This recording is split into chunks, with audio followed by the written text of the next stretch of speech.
The best way to measure your REIT investing success is not how smart you are when it comes to trading, but how patient you are when investing. Ang REIT system works for cash generating purposes. Unlike other dividend stocks, REIT dividends are more likely stable kasi rental yan eh. Ang tenants obligado magbayad ng rent nila. And we all know that 90% of distributable income will be given out to investors. So growth is slightly squeezed. And if you may check the financial reports, ang return on equity or assets ng REITs nag-range lang yan sa 5%. And we can expect that capital appreciation will be also slow. So going in and out of REIT, I think in our own opinion, is not the best thing to do when investing in REITs. I think the best way to invest in REITs is to consider it as a cash flow or as an additional income stream and keep harvesting those dividends over the long term. And it takes a lot of patience to do it because you are going to do it slow.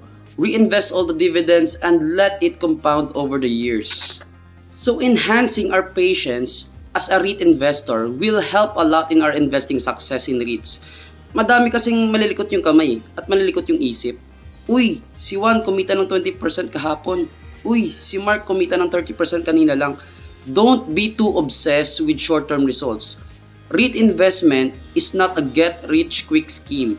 You get a 6 to 8% dividend yield, but the more important thing is you almost do nothing.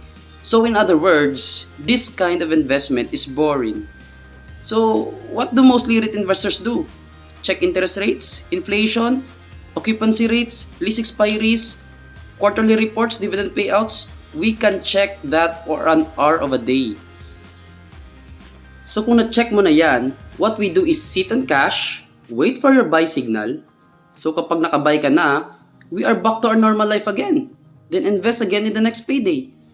Or kung may profits na yung business mo. Simple as it is. We do it consistently over the long term. And it takes a lot of patience, guys. Because we will keep on doing the same thing over and over again. But not for a lifetime. Because in case nagka-encounter ng problema yung REIT na hawak mo, you should assess the financial distress if kailangan ng disposal or hindi. Bottom line is, as long as hindi nawawala yung competitive advantage, strong financial health, and quality management ng REIT na hawak nyo, it is better to keep it over the long term and let compounding do the wonders for you.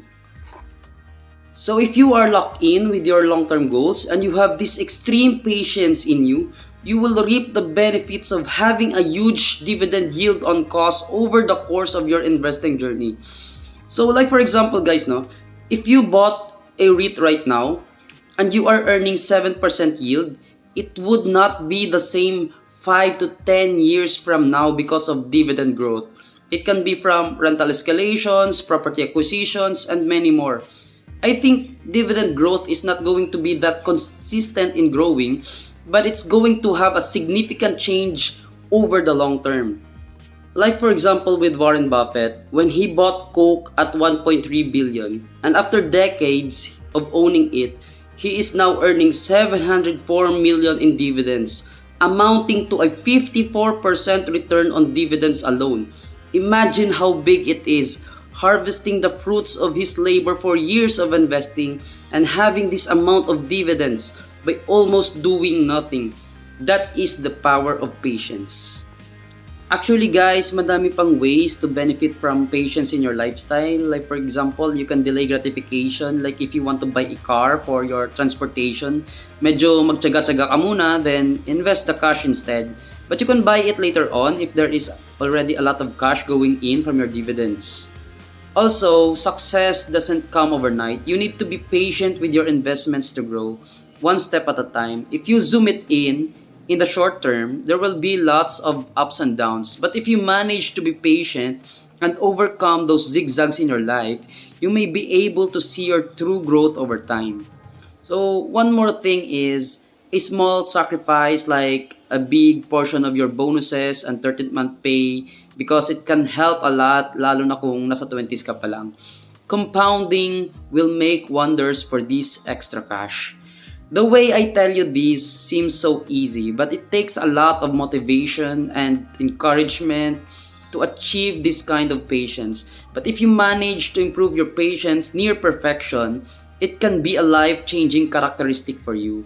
So better enhance your patience, not just in investment, but also in your daily life.